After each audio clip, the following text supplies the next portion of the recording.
Hey there, restaurant pros. It's David Scott Peters, and welcome to the Restaurant Prosperity Formula podcast. For over 2 decades, I've been guiding restaurant owners to success with the proven principles of something I call the Restaurant Prosperity Formula. I originally created the formula based on the daily practices of the most successful restaurateurs I coached, and it's now the foundation of what I teach restaurant owners like you so you can achieve success.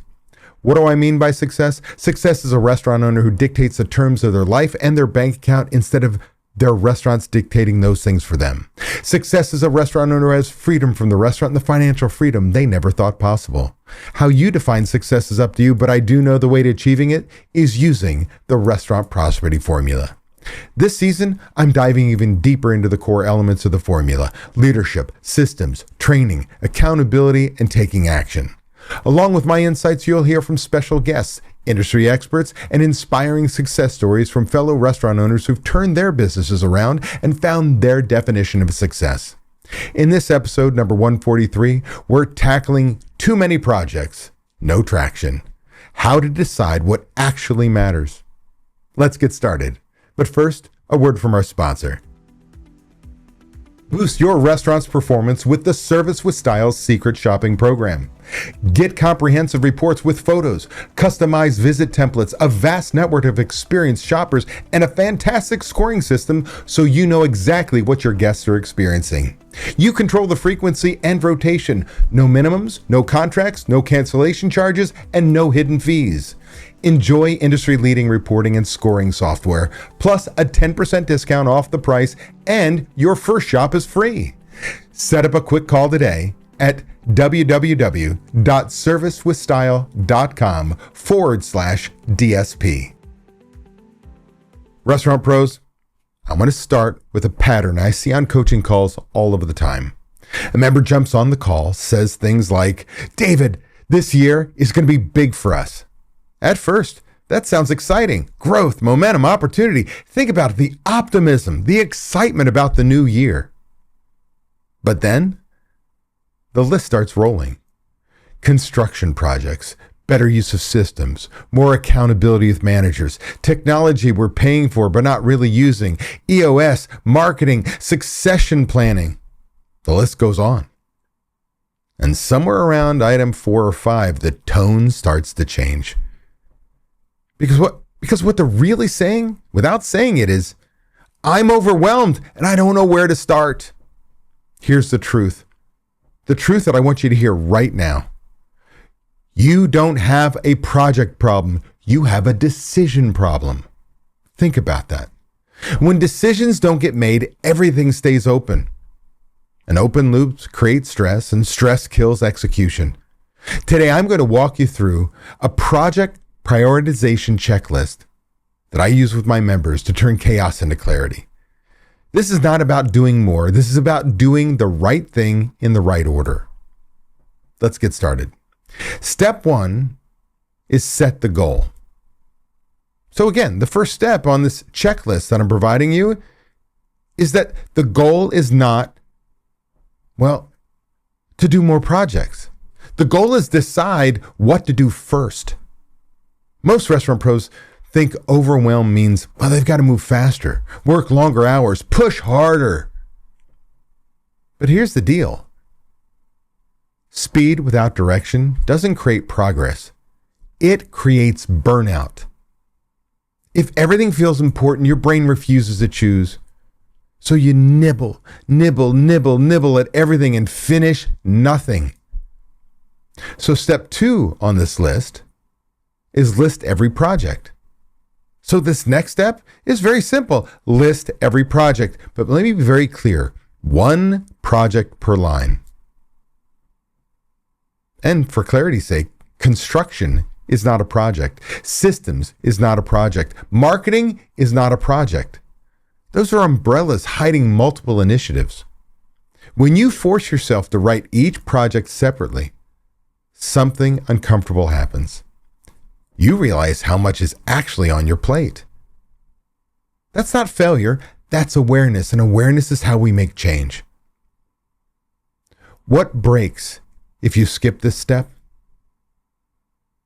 Well, think about it. Vague projects feel manageable. Vague projects lie.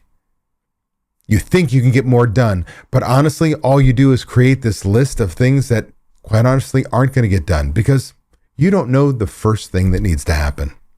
So step number 3 is clarify each project. For every project, answer 2 very simple questions.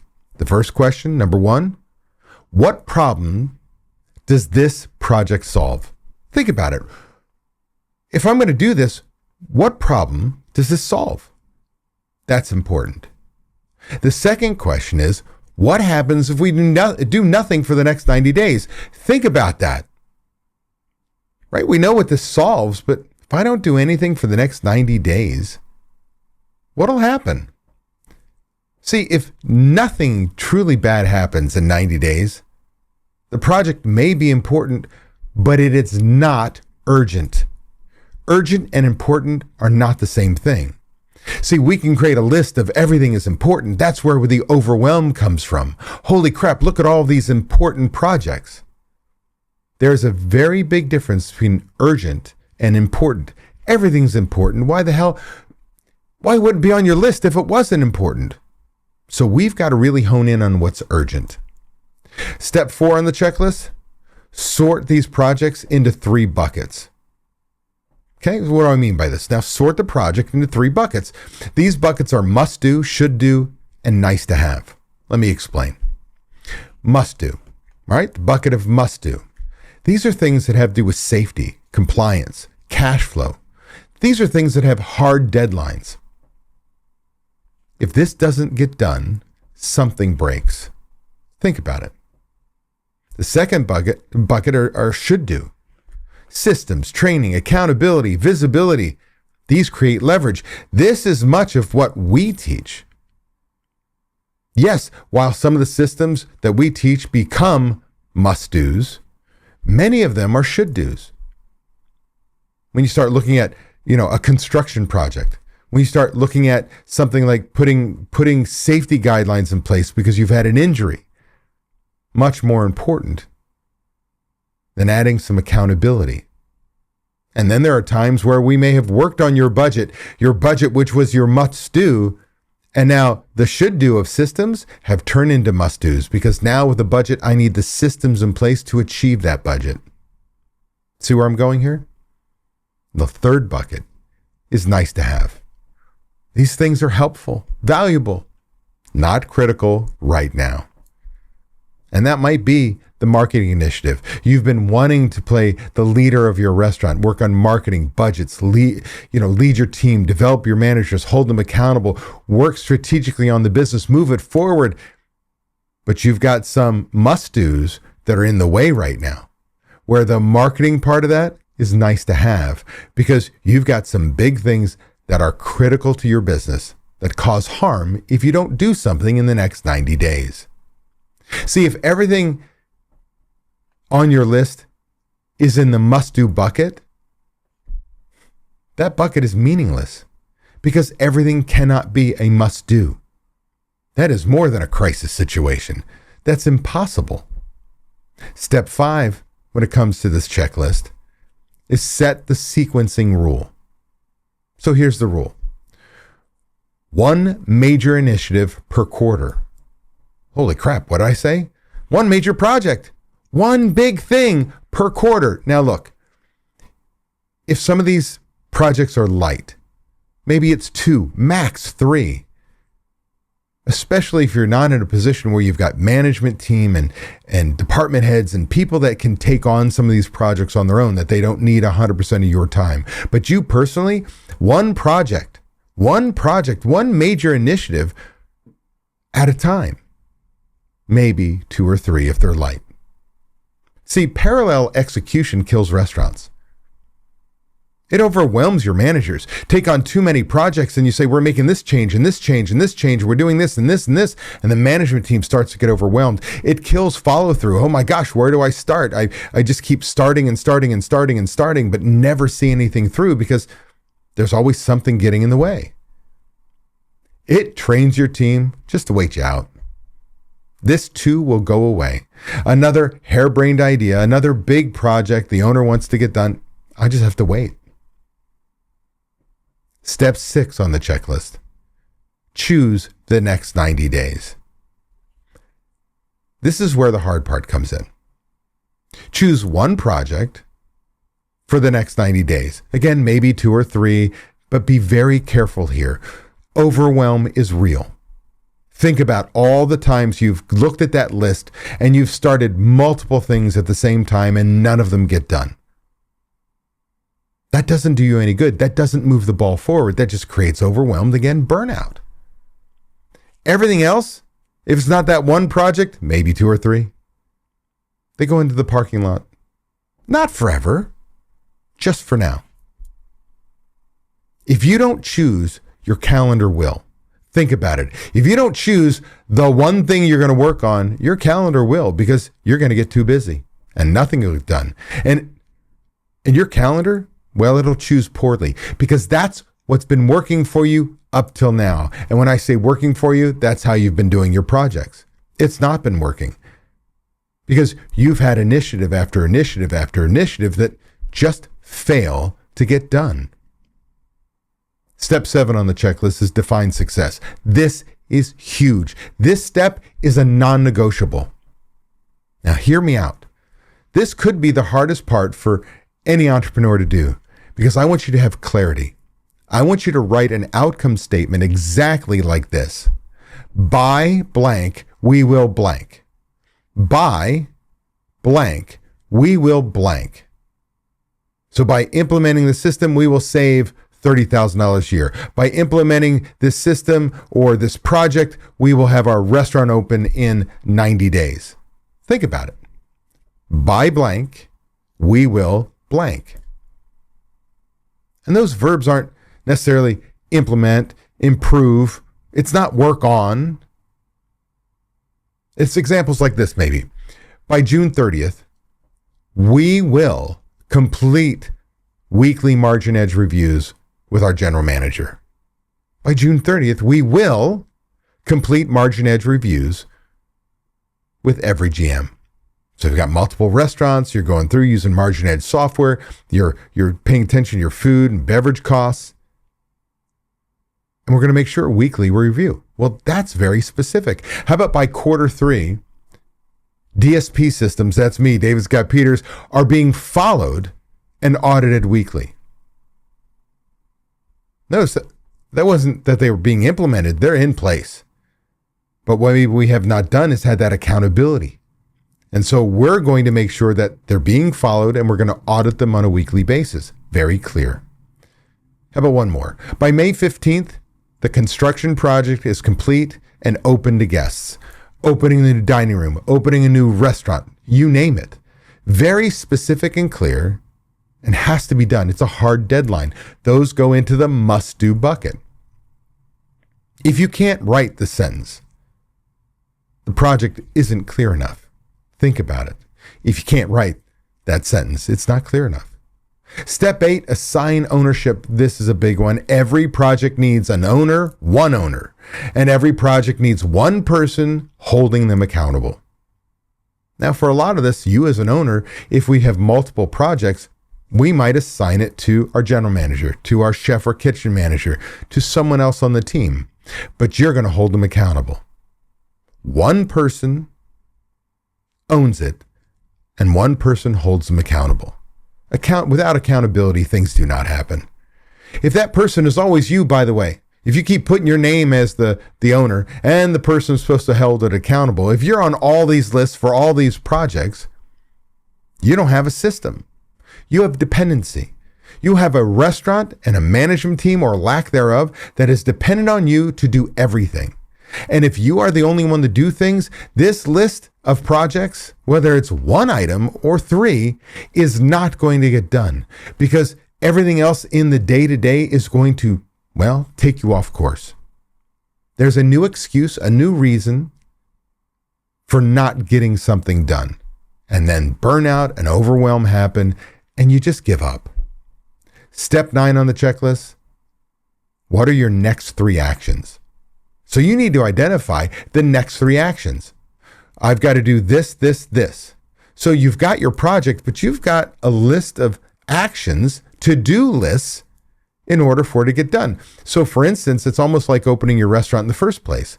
You had a timeline that you had to have plumbing done and electrical done and inspections on both those before you could have the drywall people come in and wall up the walls, right? If this doesn't get done, you can't do this. If this doesn't get done, you can't do this. And after those are done, we do the next thing, the next thing, the next thing. So you've got a project plan, all the steps, all the actions that need to happen in order to get your major initiative done. And you need to put due dates on each one. Without a deadline, nothing happens.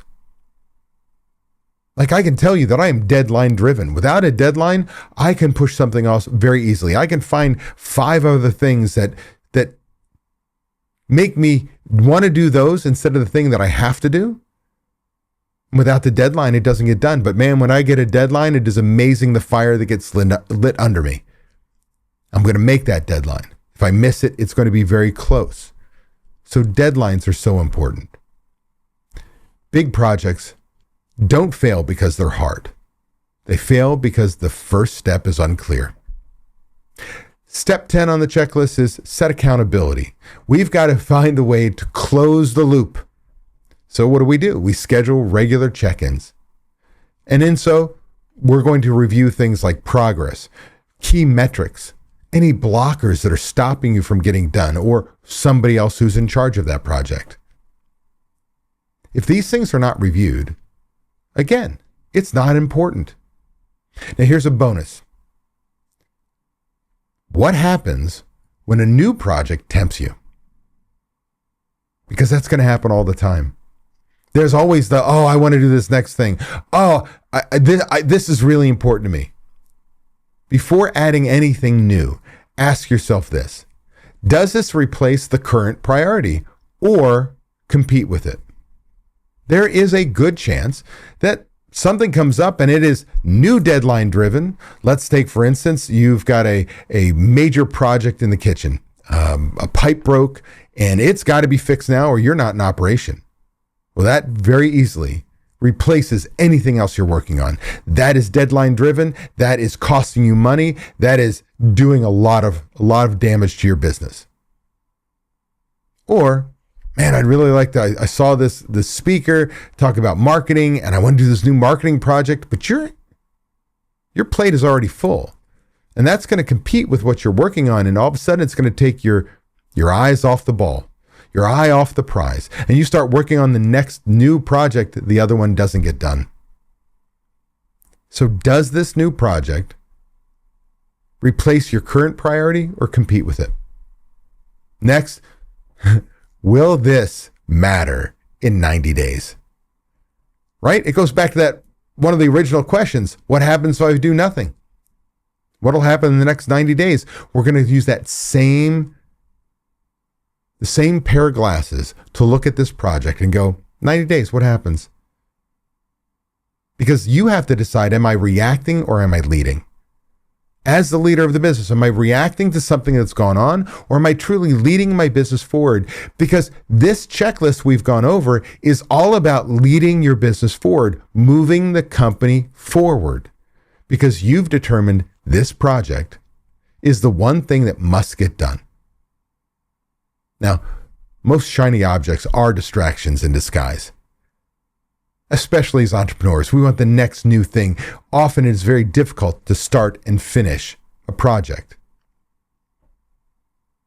Now, I want you to think about this. What is life like before the checklist? You're in constant motion. You have half-built systems. You are the glue for the restaurant. Without you, shit doesn't get done. Now let's paint the picture of what life is like after the checklist. You have clear priorities, finished projects, calm leadership. You have focus amongst all of the distractions that are going on in your business. You have determined that this is a priority for the business and we are going to see it through and get it done. Restaurant pros, success isn't doing everything. It's doing the right things in the right order. That's how you get traction. That's how you get change in your business. Don't be overwhelmed. Don't try and do everything at once. Understand the difference between urgent and important. Everything's important, but those things that are urgent, that fall into the must do, those are the things that truly make a difference in your business. Ready to take the next step towards achieving restaurant prosperity, freedom from the daily grind, and the financial success you deserve? Book a discovery call with Ryan James to learn about our group coaching program. Ryan will guide you through how our program can transform your restaurant and help you achieve the prosperity and freedom you've been striving for. Click the link in the description below or visit dsp.coach/talk-to-Ryan to schedule your call now.